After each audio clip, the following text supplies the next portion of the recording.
We recently reacted to a video from Grace Still Plays about the speed of light and a grain of sand hitting the Earth. Today, we're going to be reacting to a riddle video of what if the Earth starts spinning at the speed of light. A lot of speed of light on this channel. Let's get straight into it. And away we go. Have you ever noticed that vacation days go by twice as fast as work days? Well, True. That's precisely what's happening. The Earth doesn't spin on its axis once in exactly 24 hours as we used to think. In fact, its rotation speed can change. On July the 19th, 2020, scientists recorded the shortest day in history. It was almost a millisecond and a half shorter than usual. Moreover, researchers believe that the Earth's rotation rate will continue to increase. But how fast? 4.5 billion years ago, the day on our planet lasted for just 4 hours. What if Earth starts spinning so Wait, so are we going again? slowly? In this video, you'll find out, can raindrops fall in the opposite direction? Are humans so heavy we're making the Earth spin slower?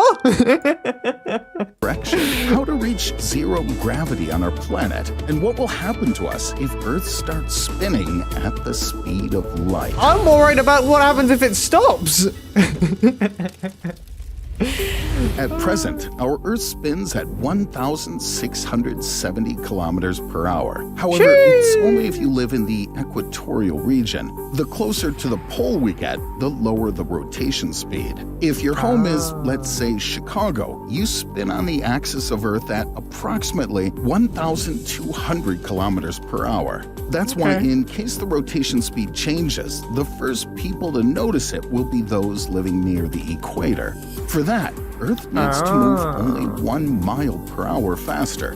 If that happens, the water level in the equatorial regions will rise by about 5 centimeters. The point is, due to the rotational force, water will shift from the poles, so the ocean near the equator will become a couple of centimeters deeper, and an Earth day will be 90 seconds shorter. These changes will likely go unnoticed. But satellite signal loss may have profound implications. That's because the satellites that orbit as fast as Earth rotates may go off course.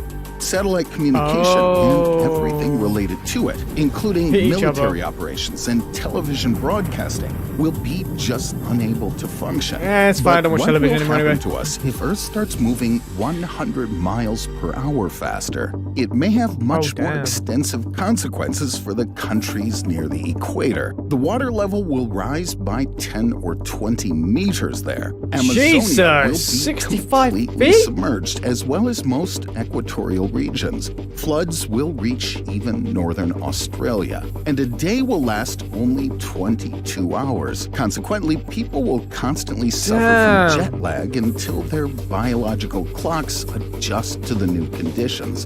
By the way, this is how long a day was back in dinosaur times. So, it means that if Earth starts moving just 160 kilometers per hour faster, we'll be able to personally see what life on our planet used to be like during the Cretaceous period.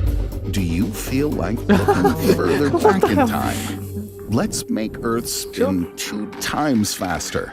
The water level near the equator will rise so high that some mountains of the Andes and Kilimanjaro will be the only objects to stay above its surface. On the contrary, the volume of water in the Arctic Ocean will decrease. The gravitational force close to the equator will get a few times weaker, while humidity will get extremely high. This means that if you feel like taking a peek at Kilimanjaro before it gets totally drowned, you'll have to tolerate thick fog and incessant rain. And an Earth day will last around 12 hours. That was about 3 billion years ago. So it turns out that throughout its history, the Earth was gradually losing its rotation rate. Something kept slowing it down. About 4.5 billion years ago, Earth collided with a large space object, and scientists believe it could be a protoplanet the size of modern Mars. After the impact, Earth started spinning on its axis even faster at about 9,500 kilometers per hour. Back then, the day lasted for only 4 hours. As a result of the collision, part of the rock was separated from our planet, and the debris collected in orbit around Earth to form the moon. Although it's almost 80 times smaller than Earth, the moon's gravity force affected our rotation rate, and it still does. The rotation rate slows down by 6.1 kilometers per hour every 10 million years. Since the moon formed, Earth started spinning on its axis 6 times slower. But if the collision with the protoplanet never occurred, there would be nothing to slow us down. What if Earth, on the contrary, was speeding up all this time? If the moon wasn't slowing us down, it's entirely possible that people on Earth could be in zero gravity now, all because of centrifugal force that rises during the process of spinning. It's directed away from the center of Earth and compensates for the effect of gravity, or centripetal force. To end up in zero gravity, we have to make Earth accelerate its spinning by 17 times. Although there will be no more living humans on the planet spinning at such speed. Powerful hurricanes will be raging on the surface of Earth as they do on Jupiter. They'll be formed due to the rotation speed difference between the poles and the equator. Moreover, considering centrifugal force, raindrops will hover in the atmosphere or even move upward. A day will last 90 minutes. But what will happen to Earth if it spins on its axis in just 1 hour?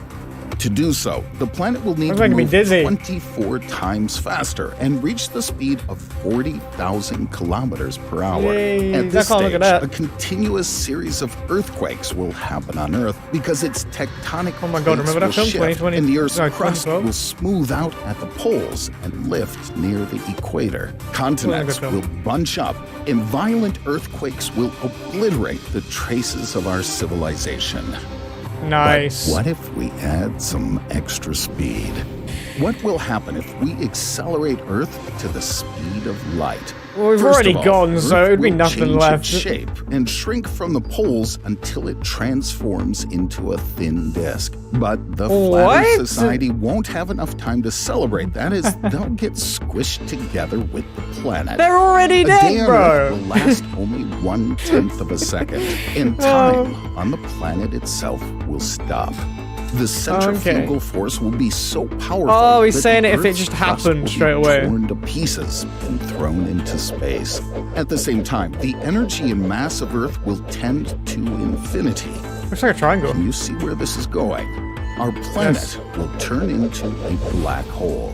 Black holes are the only objects in the universe that can rotate at near the speed of light. After the transformation, the Earth will become a tiny black hole with a radius of only about 9 millimeters.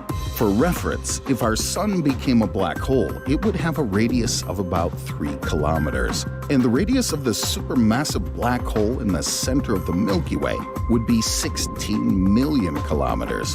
Humanity will have several options. We may be flattened along with Earth, or torn to shreds and catapulted into space, or get beyond the horizon of the black hole and disappear forever. It's a good thing a giant protoplanet once crashed into the Earth, and now we have the moon. It'll prevent our planet from speeding up to the speed of light and throwing humanity into a black hole. But what if one day the moon will make Earth stop spinning at all?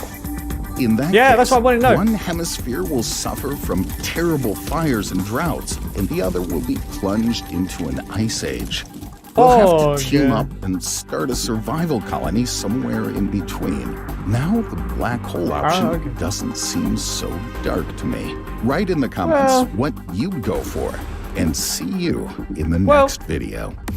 It's just no argument. The black hole one, we would literally just not exist. In the hot and cold one, we'll just live in the middle. Like he said, everyone just come together, live in the middle. It's solved. That's a livable planet. You can't live in a black hole. Which one would you prefer? Who's this guy? Who is this guy? Good video though, I enjoyed that very much. If you enjoyed that video, make sure you check out the original in the description down below. Enjoyed this video, hit the thumbs up, comment what you'd like me to react to next, subscribe if you're new or just haven't yet. I will see you in the next video. Laters.